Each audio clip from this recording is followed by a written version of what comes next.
How to write a solo show. I love when we start a class where people have some hardcore questions. It's it's it's the most amazing thing ever. Okay? People write solo shows because they have something to say. You're the person at the party that ends up around the table talking and everybody is wrapped in your story. You're the person that journals constantly. You're the person that sees a movie and then leaves the movie, takes out your journal, and is like, I have an idea for a screenplay.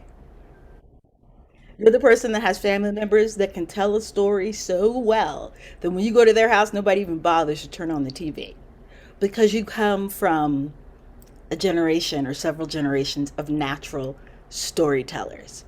You're the person who goes to church and you're involved in the dance ministry and you teach Bible school and you're proselytizing because you're a storyteller, right? And solo shows take lots of different forms. And throughout this weekend, I'm going to show you a few forms so that we can talk about structurally what the differences are and how you market them.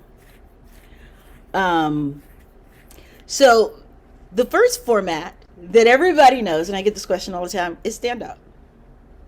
The best stand up comedians are storytellers.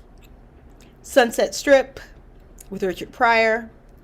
Whoopi Goldberg's on Broadway with the little girl, the little black girl wants to have blonde hair. John Leguizamo. Both of his shows are great story. It's not just standing there telling jokes. It's story. There's a story. And it makes it a story because there's a person who's the star of the story. They have a problem that they need to solve. Whether it be get your child into college because they live in the hood and you don't want them to become a drug dealer, whether it's you're trying to sign up for the poetry slam.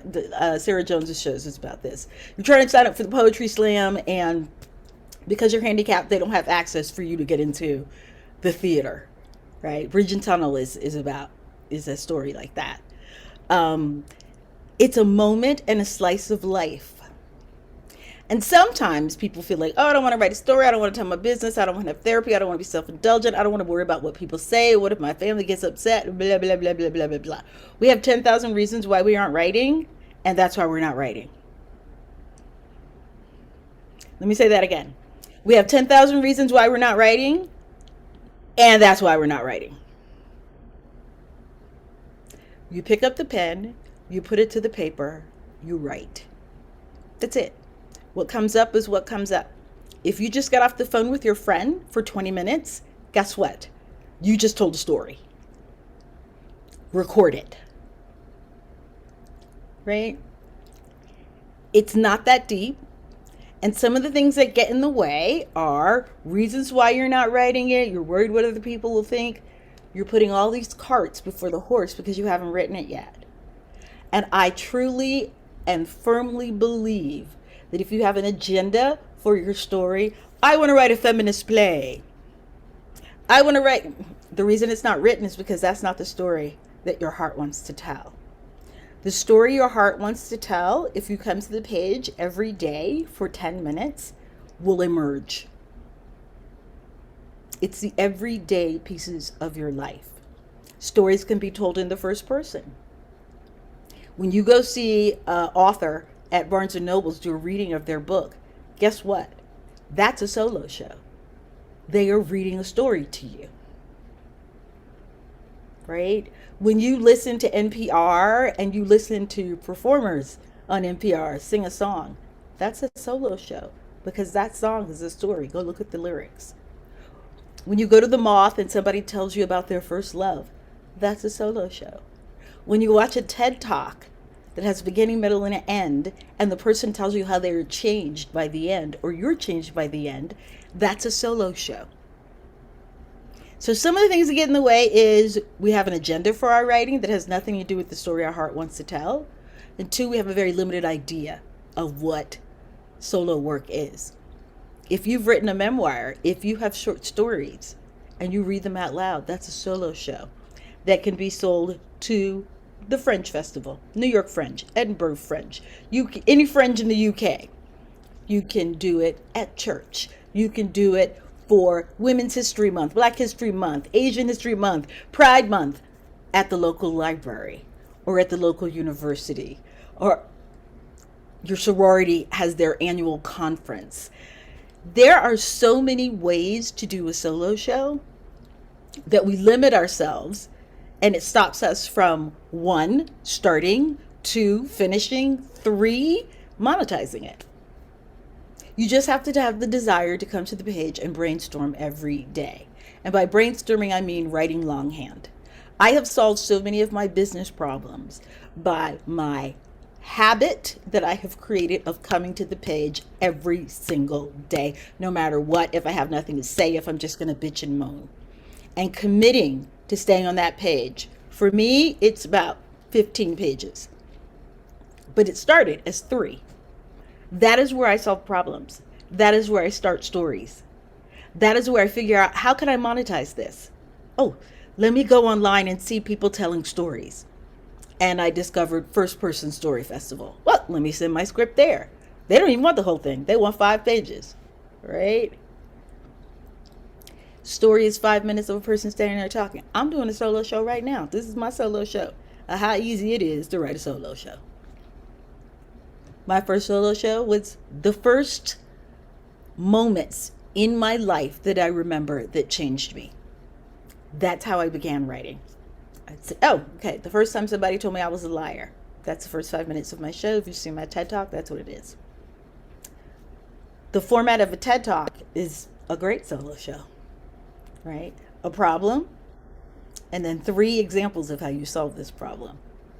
And by the end, the speaker tells you how it will change your life and how it changed their life. Solo show. 17 minutes. Really simple. Really simple. So let me look at these questions that I have here. And if you have more while I'm talking, please go to chat and send it to me. Okay.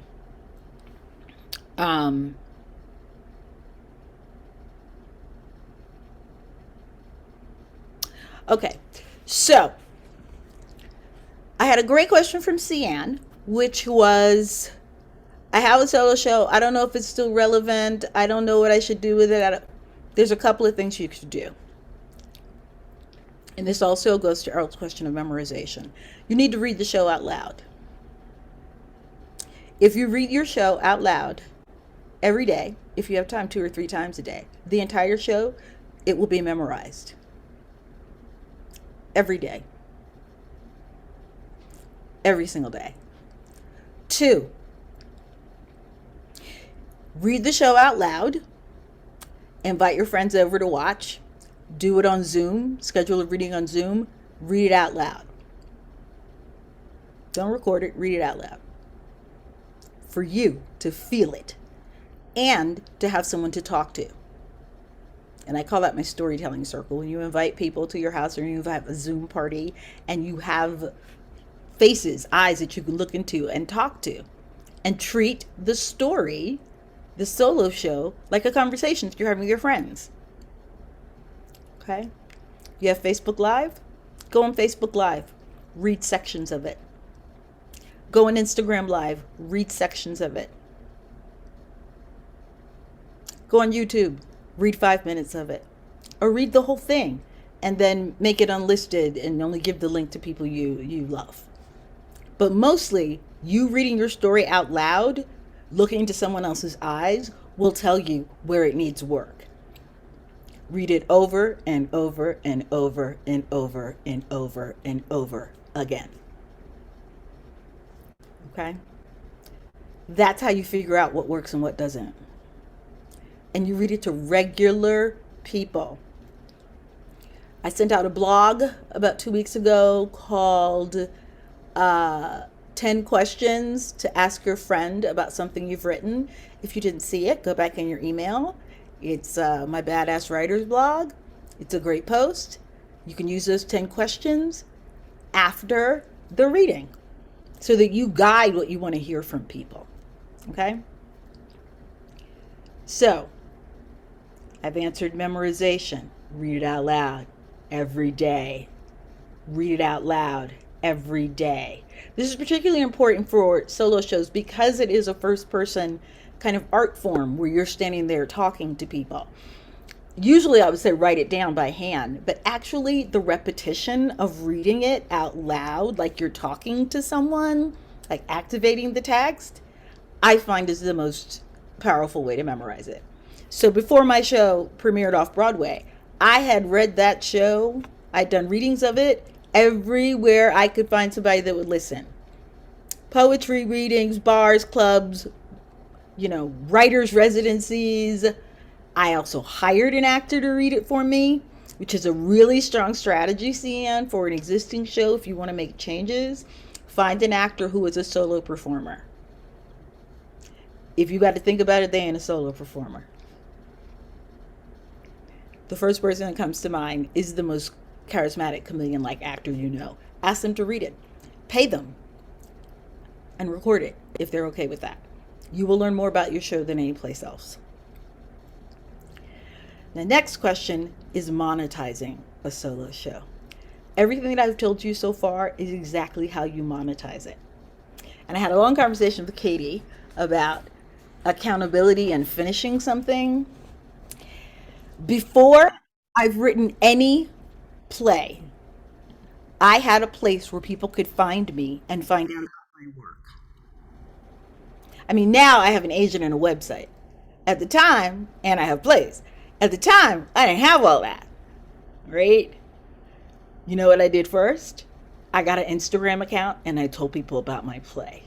Then I built a website and I told them what the play was going to be about when there was no play yet. I think there was one monologue, right? I opened a LinkedIn account. I created a Facebook page and I started posting images of what I wanted to write about. I didn't know what the play was yet, but I gave a place to find out about my work and say, this is what I want to write about. I'm not sure what it's going to be yet, but here's this beautiful image of the house at the turn of the century where my great great great great grandmother had a store. I wrote about what I wanted to write about. Okay? And my Instagram exploded. I just posted images. I was like, I want to write about these Gullah people. I want to write about a Cuban family. And this picture inspired me. Oh, this painter inspired me. Right? The act of writing about the play and finding imagery that was inspiring my writing is where some of the best stories happened. I began some of those stories in those posts. And the thing about creating a place for people to find you is that it keeps you accountable to finish. Because people are going to ask, where's the play about this? And I thought you said you were going to do a memoir. Where's that? Because you've been writing about it. And having a place for people to find your work also ensures that you are writing every day. It's a win-win. There are tons of ways to monetize a play. I did a Kickstarter for my second play, which was not written when I did the Kickstarter. If you go to the video, I think I'll post that.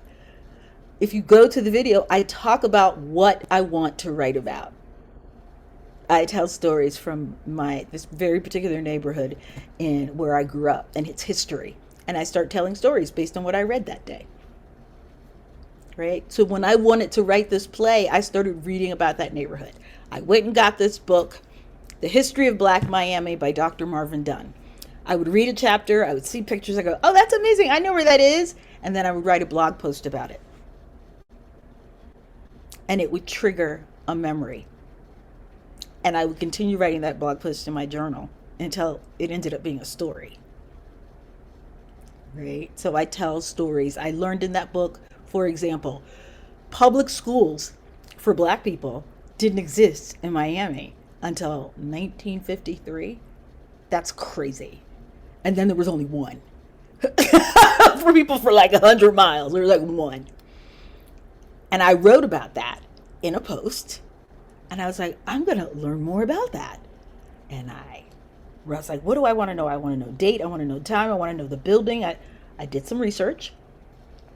Then I called my dad. I contacted the guy who wrote that book. He's a professor at University of Miami.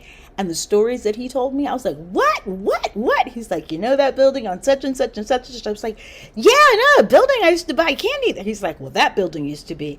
And I wrote, right? Read about what you want to write about. You don't have to know the story. I didn't know the story at the time that I built the website, that I even did the Kickstarter. I just knew that I was reading about my hometown and its founding and how exciting the stories were. Because people were scandalous in the place called Good Bread Alley, because there was a place called Good Bread Alley where black people lived in Colored Town, and it was right next door to the Wholesome Bakery Factory. Black people could work in the back of the Wholesome Bakery Factory. They came in through the back entrance. They could not go through the front, and they could not buy bread at the Wholesome Bread Factory. But this neighborhood where my great grandmother grew up was right next door. So all the black people would wake up smelling this bread that they couldn't have. And I thought, that's amazing and totally fucked up. Wait, tell me more about this place. I was like, if crazy stuff happened there, I can imagine you're hungry. You live in a shack on cement cinder blocks. You have an outhouse, and there's a bread factory next door in the middle of the Depression, and you can't have none of the bread. That's a recipe for a crazy street. And indeed, it was. It was a crazy street. People were starving and struggling and trying to survive. That story stuck in my mind. That was the beginning of it. And I just kept reading about it, going to my journal, and writing about it. The story that wanted to be told emerged. And then I shared it on social media. Iris, is that the term you eating white bread came from? Oh, no, not that I know of. Um, yeah, not that I know of. So, writing every day, sharing what you're learning, and then whatever your medium is that you're going to post, pick one and concentrate on that one. For me, it was Facebook and then Instagram.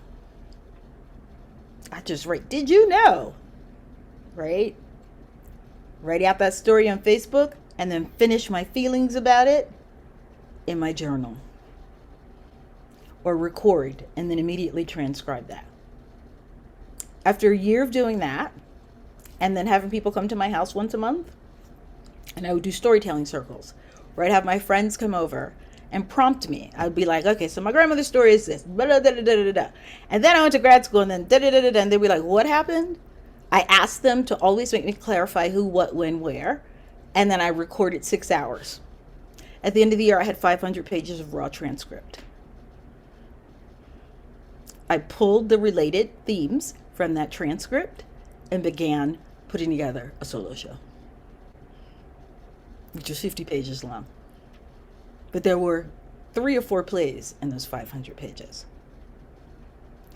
You monetize it by finding a medium to share what you're learning as you're writing. YouTube. That how to write a solo show video that I wrote on YouTube has, I mean, I was just talking. I was like, it's got tons of hits, and it turned into people writing me going, can you coach me? You know, that was for one class that I taught a really long time ago. I didn't know that it was going to turn into, oh, your brand is how to teach solo shows. And I've done writers' retreats all over the world and coached dozens of solo shows from that one video. Just by going to a place, pick a place on social media where you feel comfortable sharing. That's how you draw the money to you. That's how you draw the opportunities to you. Can I ask, Sure. April, how does that actually happen? So I can't understand because I don't do social media, but I'm prepared to in order to promote the show. Yeah, how does posting about posting about your ideas and development and all that, how does that turn into money? How does that monetize it? Because people who are looking for performers, storytellers, Yeah, go searching the same way you found me. okay. Solo show. I also submitted my first 15 pages everywhere. So I went to a drama bookstore in New York City and I got the guide to regional theaters and I sent my first 15 pages to 45 theaters in the United States. Then I Googled writing residencies in the United States. And then I applied to about 25 writing residencies and play development workshops. At the time, I was acting all over the world. Every time I got a gig, I would ask the folks where I was doing the gig, hey, can I do a reading of my play one night? And you invite everybody in town? So I read it at Williamstown Theater Festival. I read it at Alabama, not Alabama Shakes, at ACT.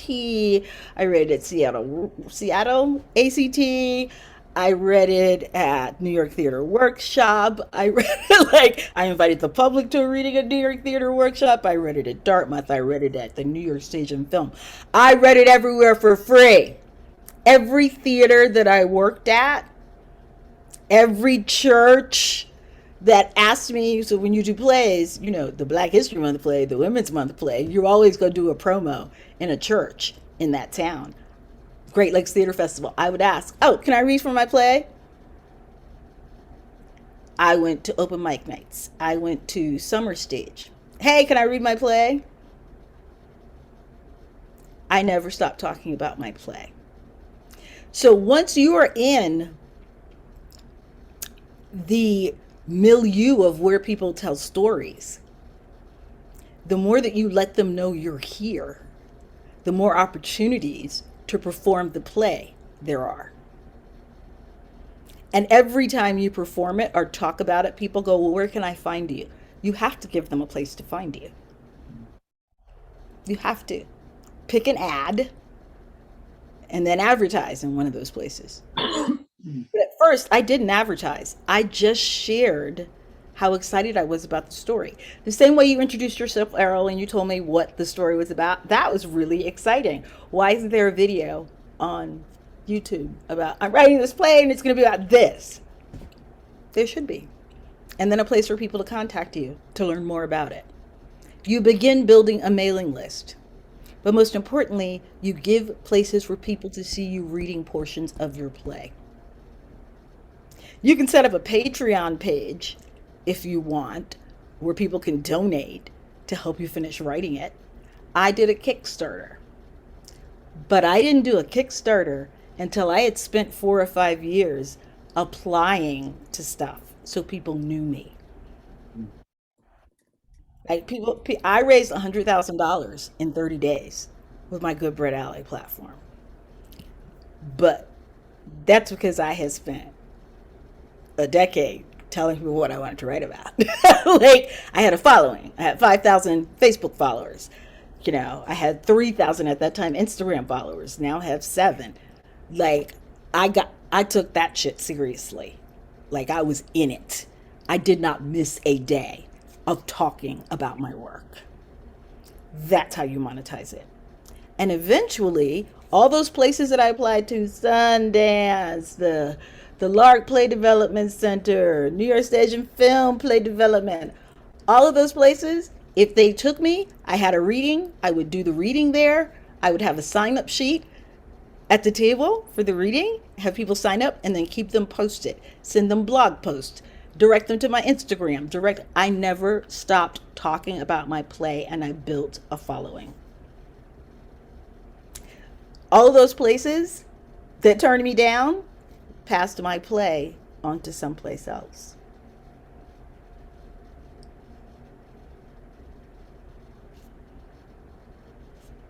That's how.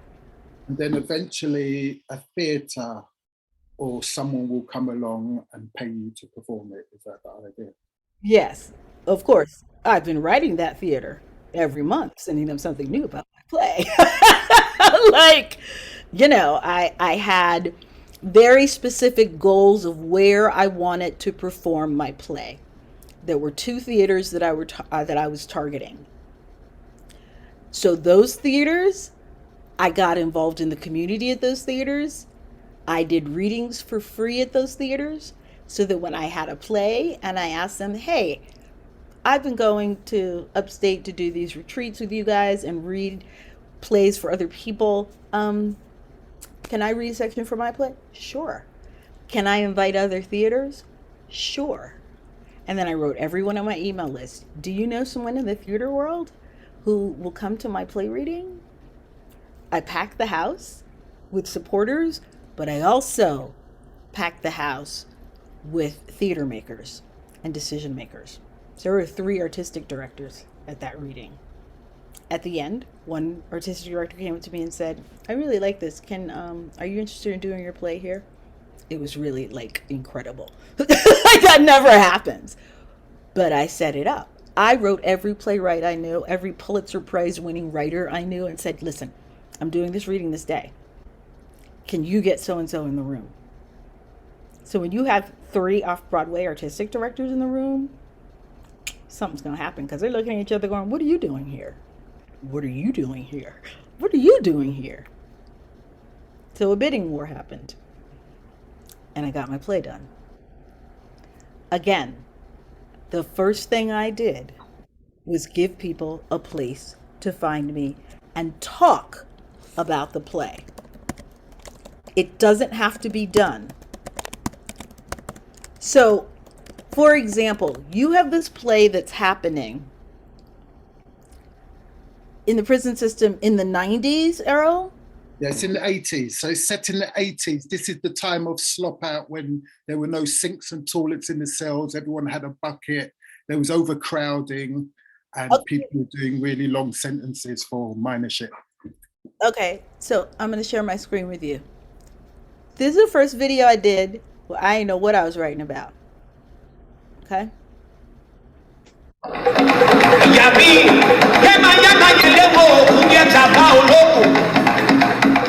I'm April Yvette Thompson. I am the playwright of Good Bread Alley, as well as the producer of this workshop, as well as an actor in the play.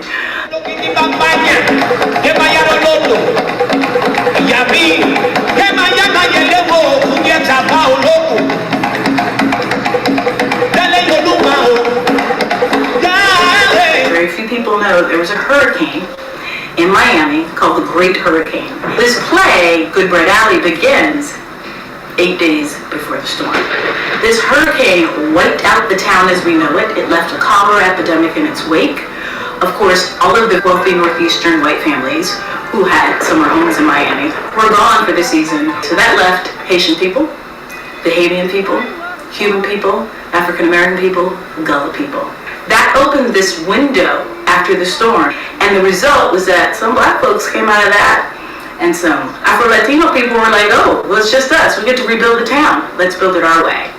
And so in 1926, we have my great-grandmother. And she meets my great-grandfather figure, who is an Afro-Cuban man. This part of Miami is called Colored Town. When you got off the boat as an immigrant, you got sent to Colored Town or you got sent to a white neighborhood based on the way you looked. So what that meant is if you were Cuban and you had a mulatto-looking wife or daughter, they could take your child and give her to somebody else. That's where the play begins. So what'd you learn? Well, what I've learned is that you are giving people a little taste there. You're like teasing them about what the play is going to be about. What am I teasing them with? You're teasing them with unknown stories of their culture, of themselves. So you're telling about themselves and where they came from, and maybe because we're all trying to find ourselves, and some of us find it in the history of our ancestors and stuff. Right. The play wasn't written yet. I was just reading about the play. I was just reading about the town. That's it. That's all I was doing. And that's exactly what the video is. That was for my Kickstarter, where I was raising money so that I could take a year off, write my play, have some workshops, hire some people to read it out loud so I could see if it worked, hired some musicians to write music, do staged readings, sell tickets, invite people, right? I took a year off. I salaried myself, I salaried my director, I salaried, I got a theater to donate the space. I got a theater to set up the equity contract and act as the producers. Look, I did what needed to be done by telling stories. That's all writing is being a storyteller. So And I so, got so it really seems much. like I was excited about a story. It it seems like seems like you're telling the story. You're telling the story of your play. So the play tells a story, but in that video, it's like you're telling another story about the story of your play, which is really making me think that I definitely need to do a little like 1 minute promotional video where I'm just talking about it and where I got the idea, you know what I mean? And like, to yeah. share it everywhere and Mm. ask people to do something. Now that video was an 8-minute Kickstarter video. I was like, I sent that to people before I started the Kickstarter campaign.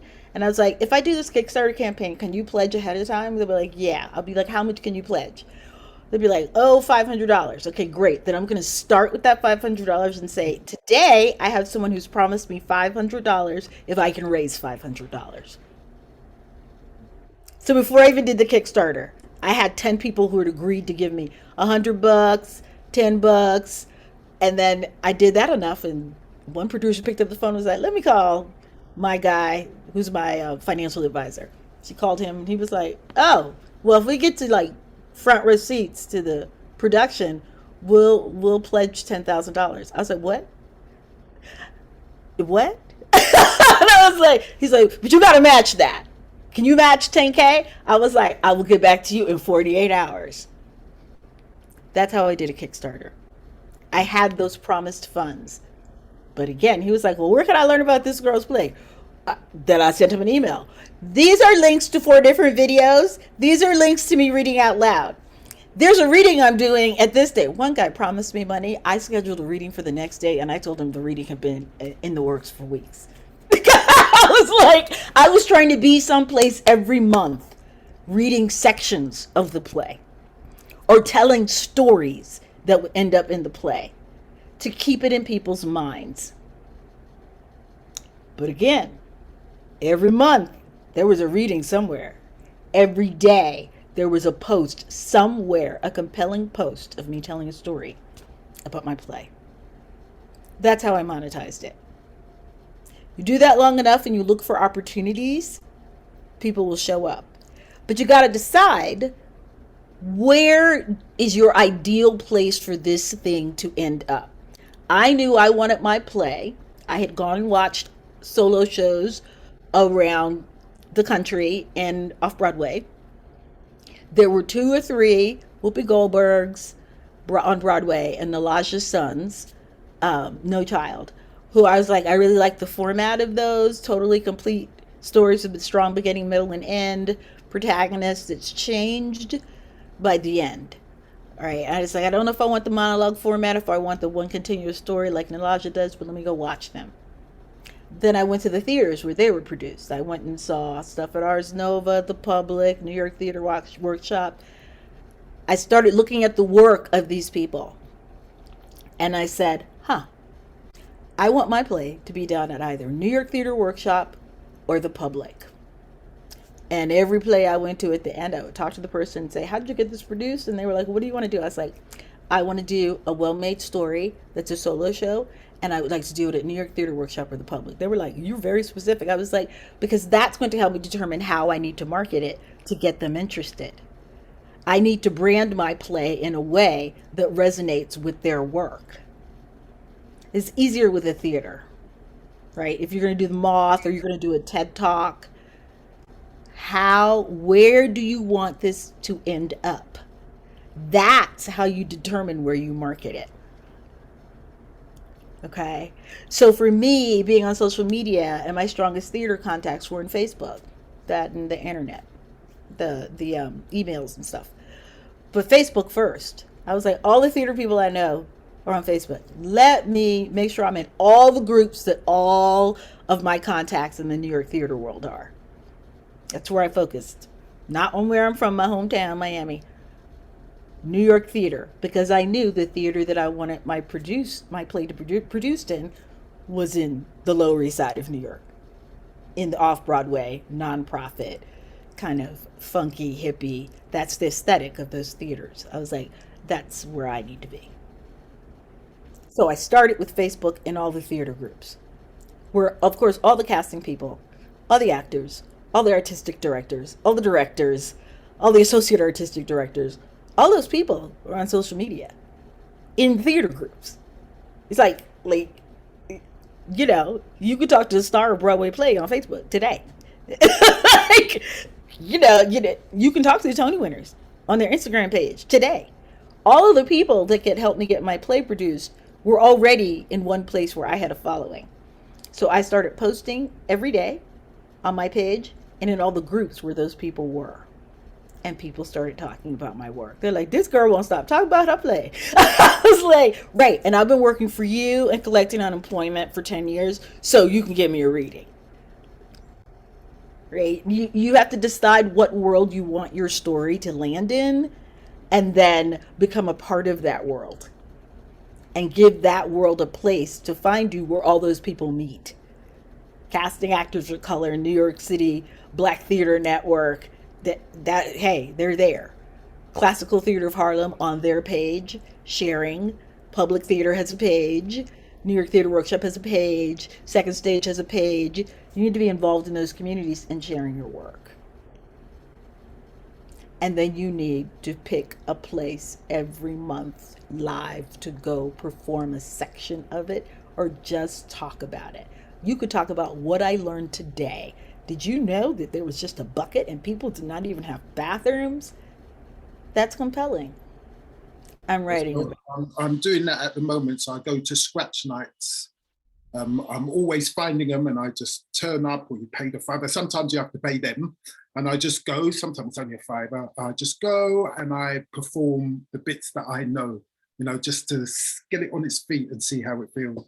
Do you send out email announcements and post on social media to let people know I I'm going to? can hear just by talking to you that that's what I should be doing because I just think to myself, if I mess it up, I mean, because, there's these little groups, I just go by myself. I've got one other person, sometimes she comes with me, otherwise I just go by myself and I do it and I always get a good response, even though in England, though, you get a good response. You can Well, give them and you'll get a good response. But, I always feel that it's a genuine good response. But yes, I'm going to start doing that. For the next one, I'm going to invite. with a sign up list. So I say that again. So Make sure you leave every event with a sign up list with people's names and emails and then keep them up to date. I did a monthly newsletter.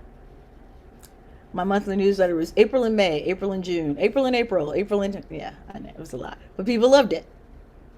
People would always respond. They're like, "Oh, you're there, right?" Coca-Cola has not stopped making commercials. As an yeah. artist, you can't stop making commercials either. All right, have I answered all the questions? Katie keeps asking me about research. I just told her until you figure out what you're interested in, you don't know what to research. Mhm. So if there's a theme that you've been talking and writing about, go get a book about it. Read a chapter, write about what you learned in that chapter, and see how it directs your reading. The same way I gave the example of Black Miami. I needed to know about Black Miami. So I got the most renowned book and I was like, I gotta know about Black Miami. And I started reading a chapter and I was like, oh my God, I didn't even know there weren't public schools here. And then I posted on Facebook. Then I posted in my blog. My father answered on the blog. He was like, Doc, I know Marvin. I was like, I'm sorry, the man who wrote this book, who's tenured at University of Maine. He's like, yeah, I went to school with him. I was like, shut up. My father responded to my blog post. A year later, I was in a car with Dr. Dunn driving through those buildings and him giving me the history live. Live. Just because I wrote about it. And people didn't get sick of me because the stories were interesting. The story didn't entirely end up being about all the things that I learned, but it totally informed my writing. I learned about the place that I wanted to write about. I learned about how people spoke. I learned about what music they listened to. I wrote, I went and into the Florida archives, and archives are an amazing place because much of Black history is in old Black churches. And then old Black churches and sororities and fraternities donate their records to Black archives in their city. You can go in there and you can find flyers. I found a flyer announcing my great grandmother playing piano at a church over town. I found baby shoes. I found a cross dressing man who was a preacher, and he had a boyfriend and a wife, and he had a column in the Black newspaper in the 1920s. I was like, what? I was like, this place is amazing. I found his articles. I found stories that he referred to and nightclubs and places, which I then was like, well, let me go research there. Right? And those were the list of places that when I met Dr. Dunn, I was like, well, I found this guy in, he was a cross dresser. He was like, he was a homosexual with a wife. I said, oh, stop. I was like, what can I learn? He's like, he had a radio show and he had a column. His part of his radio show became a part of my play because I was like, I need an event, in the second act that brings everybody to the dinner table so they can have the big fight. What was his column? And at the time, his column was like TV. Like everybody waited for it to drop. You were like, oh, he gonna tell you who was at a tennis match in Nassau and who's cheating on who and who got a woman in the White House downtown. It was like amazing. And I shared everything I learned. When I went on the residency, I was like, oh my God, I'm in a car right now with Dr. Dunn, and he's showing me this building, and these were originally slave cabins, and they moved them to a park, and they're in a park in Miami. You can see it right now. I mean, I got people involved in my journey. I have a client, Justine Hall, who has a show called The Iron Butterfly. You can go online and type in Journey to My Solo Show, and her videos will pop up. That was her first assignment coaching with me. She had to make a video every month to talk about her process. Because you know what? You're going to finish. And then she hired me. And we had a 1.5 year coaching program. We had a package. She should pay every month. It got finished. She posted about it every day. She wrote every day. She shared her research every day. She sent me pages every week. She read sections of it for open mics, Black History Month, Women's History Month, theaters, you name it. Because she was paying me every month and she was talking about it everywhere and posting about it. So she had accountability. So she finished it. As she posted, people heard about her. She got work. Some TV work, some voiceover work, just from her visibility. If you build it, they will come. Have I answered all these questions? So I'm going to have to jump off now. Have I answered everything? So I had a question about how to do research. How do you know if you need to do rewrites? Yeah. Any other questions? Hi, Cameron.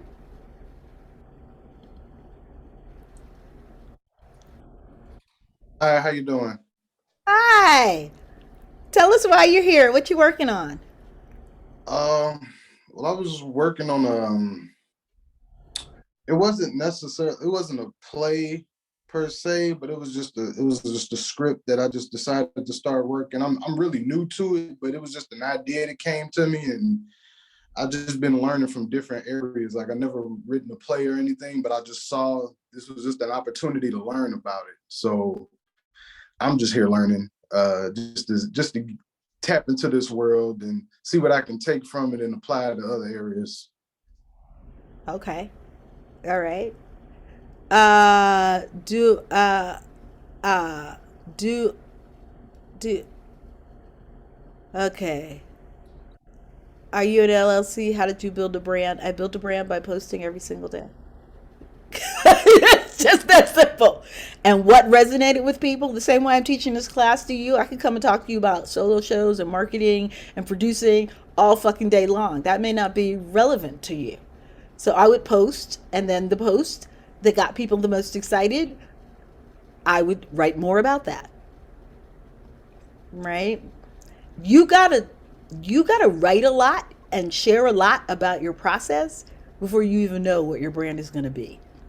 You can't decide your brand up. If you decide, like I initially was like, I'm gonna write a solo show about slave narratives, and I'm gonna go to the Library of Congress and download all the slave narratives, and that's what's gonna happen. Can I tell you, I have 1,000 pages of slave narratives, 40 different books. I can tell you all about Manning Marable's story of slave culture and day-to-day life and slave sex farms. No slavery show was ever written because I set an agenda for myself. And that I was like, ain't I a woman? Okay, you've got Sojourner Truth. I got the coin. I'm gonna write about black feminism and I had all these agendas. Nothing happened. I got on YouTube. I was like, I want to write a show about this. And the show that wanted to be written showed up. Don't start with an agenda. Don't start with a brand. Start with what excites you. I started telling stories at a birthday party to people and recording them. I didn't know what any of my plays were going to be about. I just started telling stories, recording them, and writing them down and transcribing them. Then after I had about 200 pages, I knew what the story was going to be about. But I kept going so I could get more stories, and then I pieced them all together. I wanted to talk about, in my first play, how the Black Power movement ended because of crack and breaking up black neighborhoods in Miami, and it culminated in the riots, which then urban renewal happened because they were like, let's just break up all these black people from fighting, and we're tired of having the police going in there and killing their children and then them rioting. So they just cut off all the expressway entrances and exits into Liberty City, isolated Liberty City, and turned it into Crackville. Yes.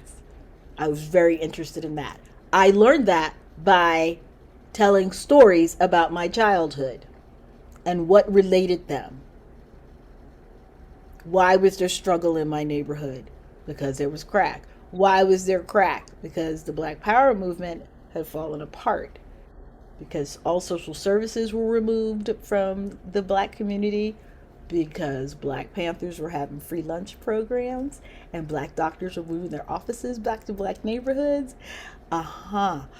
So the larger city of Miami was like, oh no, we can't have them organizing like that. We can't have Black Panthers and Christians meeting at a mosque having meetings. That's not going to happen. Right? It was by telling the stories from where I grew up that I came to understand this is what the politics are. This is how they took the health center out of my neighborhood and fired my dad. Right? I told lots of stories. And then after telling those stories, I was like, well, let me go back and research these riots. Let me go back and research what urban renewal is. Let me go back, and that's how those stories became linked into a story. Is there a good time length to shoot for with a solo show? I would say an hour is ideal. My solo show was 90 minutes because it's an epic about a family. It ended up not being about me. Do I worry about being offensive? Motherfucker is in the first 3 minutes of my show 6 times. And when my family came to see the show, my great aunt said, why you got all that fucking cussing up in there? I swear to God, that's what she said. You got us all up in that cussing. Even the West, why's got all this fucking cussing? And my cousin said, because that's how we talk. If she had people in there that didn't look and sound like us, we'd be like, what is this foolishness? I allow the character and the story to determine how they talk. In my show, so I've got a load of swearing in my show because, I mean, locker room talk and all that, and it's 80, so it's before anyone was politically correct. They fondly call each other the C word. See, I'm even hesitant to say it now, yeah? So, but they fondly call each other a cunt, yeah? Now, I've I've read out bits to people and they've said, oh, you've gone a bit really heavy on the C-bombs. You're dropping them all over the place, blah, blah, blah. People's opinions, you know, from all walks of life. However, when you go to theatre and you see enough theatre, and I'm members of various groups, so I get free theatre tickets all the time. So I go to see a lot of theatre and they're always cunting and blinding in it. You know what I mean? So sometimes the person giving you the feedback is just from their personal thing where they were told as a child you shouldn't be cussing and swearing, even though they know that it's the reality and it's somewhere. So I have to take those criticisms with a pinch of salt. And I know what it's like when guys get together and they start cussing and swearing. And I'm not going to water that down just because someone says, oh, too many C-bombs. Motherfucker is not in my TED talk in the first 5 minutes. Every place where he says, what the hell, or what you, is fuck. Yeah. But okay, but April. Here, okay, TED has a policy of no cursing. Like, so Sarah Silverman got to TED and cussed the whole time. They pulled her off the stage, and you've never seen it. And she's been banned from TED. Yeah. She's done a joke about a disabled baby. Yeah, if you see public performances of my show anywhere, all the cussing is in it. Because that's what was necessary to tell the story of 1970s Miami and the Black Panthers and Muslim men who went to bat in my community all cussed like sailors while talking about Frantz Fanon. And those were the characters, right? So I gave them that voice. In my play Good Bread Alley, which is about Color Town, you hear nigga every 20 minutes because that's how they talked. Because it's 1926 Miami, where every black person carries a gun and the Klan is lynching people from the lamppost in front of your door. And my great grandmother had to cut her brother down from a lamppost from being hung while holding a gun in her hand. Listen, that was their world. That's what I write about. I cuss. My What's mother. that Iris is saying? My mother's a good Christian. She does not. That's fine for her. It's like somebody emailed me the other day from my Manifesting Like a Motherfucker blog. They were like, I really like your blog, but I can't deal with all the cussing. I was like, the blog is called Manifesting Like a Motherfucker. Why are you here? Let's unsubscribe. Well, can you unsubscribe me? She was already unsubscribed. I was like, so you needed to write me a letter to tell me that you were Christian and chastise me for cussing instead of just unsubscribing. Why do what? Oh, so you're policing me. Fuck you. You think you might not realize. And I unblock it because that's about other people. You do what's comfortable for you. right. But April, Mm-hmm. I have a question. I know, here's what I mean, like, because I get it with the language and all that. And if I write something, it's going to be a whole lot of stuff. But what in you was like, oh, I want to read here. Can I read? Can I read my play? Read my play? You were never like, oh, but are they going to like, oh, well, you know, I say motherfucker 3 times, 6 times. Were you ever concerned with that energy when you were asking all these people? With what energy? No, you know how you said you wanted to read your play everywhere. You asked everybody, could you read your play, correct? Mm-hmm. So were you ever like, okay, I'm gonna read this play to this crowd out here. They don't know me, but will they get offensive? We're just free flowing, and I'm just okay. All right. It's just like I'm an actor. There's, and I was offered a role to be the crackhead mother who came to the door in Law and Order in her underwear with half her titty hanging out. Hi. I was like, not today. Sorry. I'm not doing that. Some other actress did it, and she's really happy. I'm not. I will, if I'm telling this story about this black woman and I want her to cuss, she gonna cuss. What if you're doing it in a church or somewhere like that? If I did it I did do it in church. I've done it in several churches, and I read excerpts that didn't have cussing in it because it was Sunday morning on Martin Luther King Day. And you can't be doing no cussing on Sunday morning on Martin Luther King Day. I did a very inspirational monologue that was my mom talking about how much she loved my dad. That was much more fitting for where I was. But the show got cussing in it. Or I went, well, what the F you doing? I actually did that at one church, and people were fine with it. I was like, whatever. She was like, given the content, if you're telling a really good story and that language is not gratuitous, then people don't get pressed about it. I read a section in Miami in a school about the riots. And this little girl gets her leg torn off in the riots by a man running into her with a car. And they have to try and get her to the hospital, but they've closed off Miami. And children are lost in school, and buildings are burning, and parents are running into school going, where the fuck is my child? Nobody complained about that cussing because it was a compelling story that actually happened, right? You're famously doing the thing that other people do. When I did a workshop last week and I gave people a writing assignment, they're like, well, how long are we going to be writing for? What if I offend people? You finding reasons not to write. That's why you ain't written. You write in your journal all day long. You say fuck, fuck, fuck, fuck, fuck, fuck, fuck, fuck, fuck. The final the final draft will be, and I fell in love with myself by writing. The fuck might not even be there.